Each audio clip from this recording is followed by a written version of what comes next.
Where do I even start? UK Games Expo was absolutely incredible. The amount of stuff on show was unreal.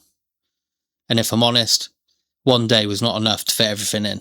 The day started at the Warhammer Open, which was hosted by East Coast Pairings. And what a way to kick things off. The setup was fantastic.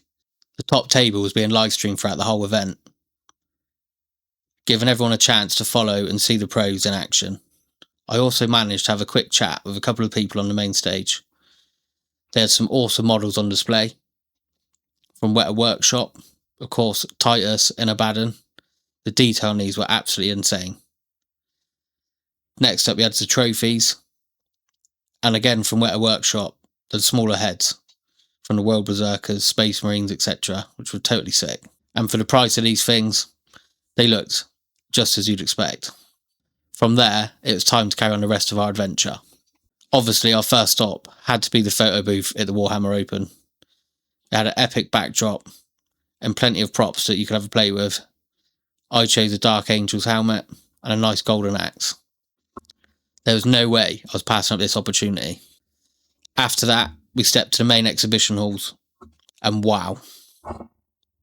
There was 4 main halls that was packed full of exhibitors, and there generally was something for everyone here. Whether you're into miniatures, board games, 3D prints, resins, basing, whatever you want, it was there. You could easily spend plenty of hours in each of these halls. One of the first major stands we were greeted with was, of course, Wayland Games. These were the main sponsor of the event. The stand was absolutely massive, packed full of hobby goodness.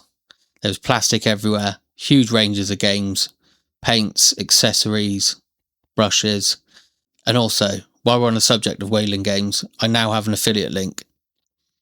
So if you want to help support the channel, and you're looking at getting some models soon, aka Armageddon, be sure to click the link, and at no extra cost to you, I'll get a kickback and you can help the channel grow. While we were exploring the halls, we stumbled across a game called The Vibe. The rules were really simple to learn. Within a few minutes, we'd nailed it. Each player has 5 cards, each with a word on. The rules were really simple to learn. The leader, called The Vibe, picked 5 cards, each had a word on. You then pick a word. You then pick another 5 cards. Each have a different picture on them, which you then organise into what you think best suits the word that was picked. Then the rest of the players have to guess what that word was. Nice and simple idea. A good family game, or even a drinking game maybe, but it was good fun. As we continued our journey around the halls, we found an incredible set of very fancy gaming tables. These weren't just your standard dining tables.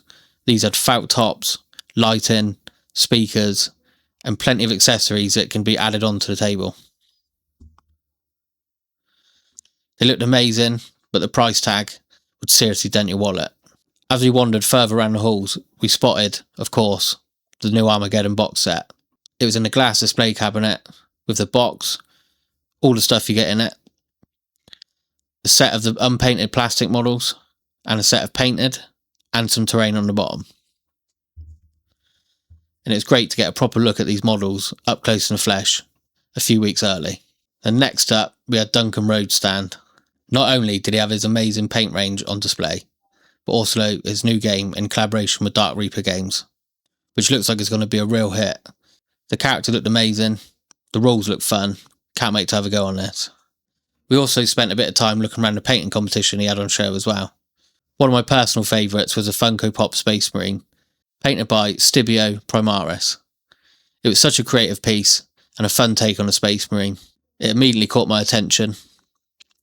And even better, his other entry also got a finalist badge, so go check him out on Instagram. And a massive congratulations to him. There's so many other great entries in this competition. I felt like the display cabinets let it down a bit, as quite a few of the lights were faulty, so the models couldn't really show in their absolute best. Not long after that, we went on our mission to find £1,000 giveaway signs. All you had to do was find them around the venue, take a selfie in front of them, upload to Instagram with a couple of hashtags. Unfortunately, we didn't win, but one lucky lad won. Then he had £1,000 to spend on whatever he wanted at the venue. Then while they were doing the results for the competition, they had a t-shirt catapult that was pinging out t-shirts to all the lucky people. It was great fun to watch and a fun bit of entertainment for the afternoon. The deeper we got into the expo, the more variety we found.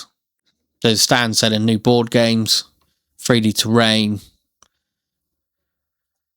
handmade cups, artwork, map building, you name it, it was here.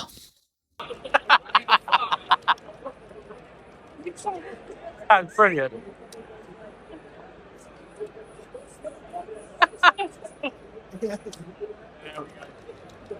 The trading card section really stood out to me.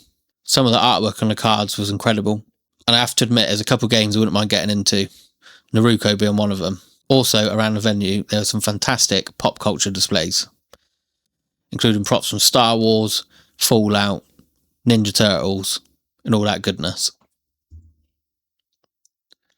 And just to make sure everyone stayed safe, there was a team of Ghostbusters patrolling the whole venue, scanning everyone for any paranormal activity, and they looked absolutely incredible.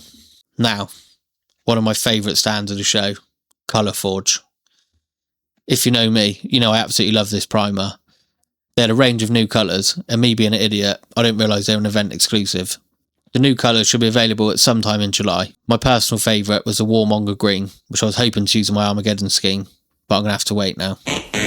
Lesson learned. Not far from there, we found some custom battle mat creators. They were literally designing these on the fly. The patterns looked incredible.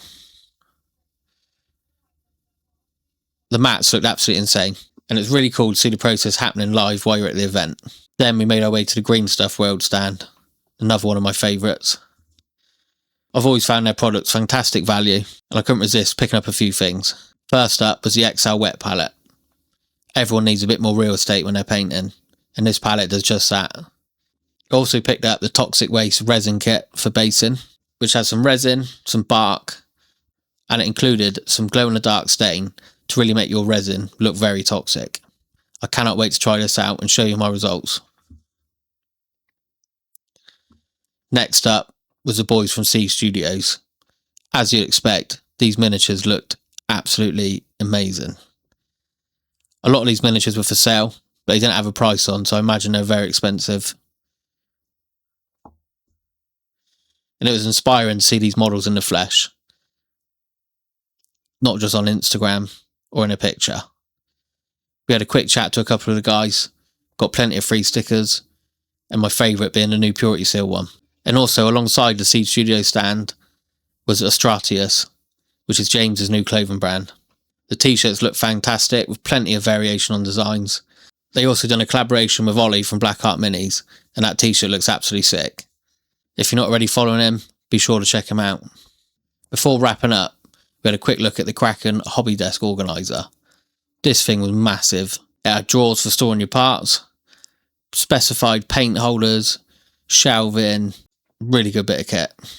It'll keep your area nice and tidy, all your tools stacked away, and just looks apart. And then finally, the end of the day, exactly where we started, at the Warhammer Open.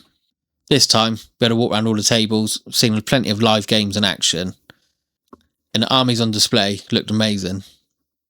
Everyone looked like having a good time, no cheating, and the environment was very busy and active. All the players trying to get their hand on that title, and those trophies of course. Looking back on the day, my take is simple. There's far too much for a single day.